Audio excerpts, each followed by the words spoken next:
Hey everyone, this is in case you missed Snapshot last night. We did something a little different. We just kind of sat around, sang a couple songs, and we talked about what happened on Sunday morning.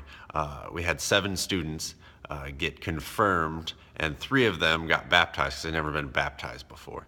And what that means is they stood up in front of the entire congregation in whichever service that they normally went to, and they said that Jesus Christ was their Lord. They professed that he was their Lord, that they believed in him, and that they trusted that he died for their sins and he rose again, and they have given their life to Jesus. And that's an amazing, exciting thing.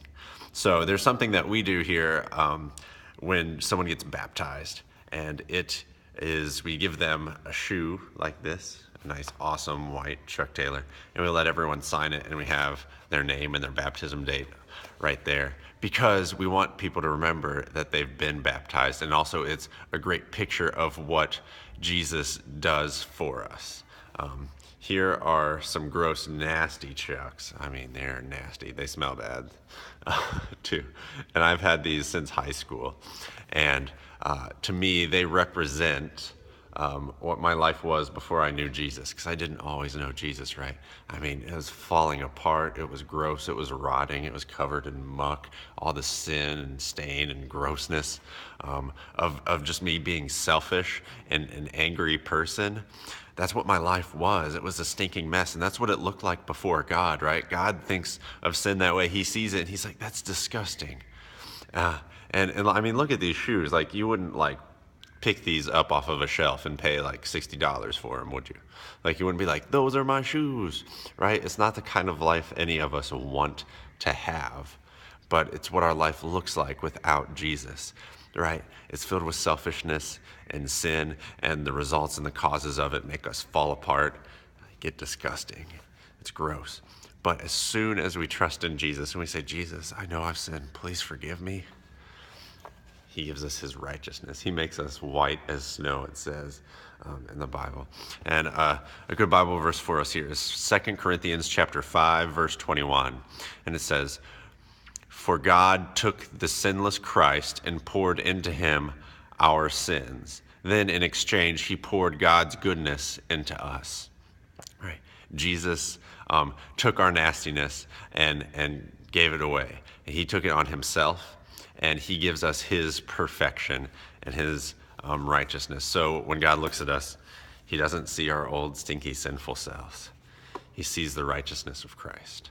So we did that. And also, we had time for Jared to share, as a senior, to share some life lessons with us, some things that he's learned going through high school.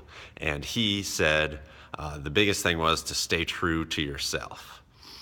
And that's such great advice, meaning don't try to be someone different to impress other people, right?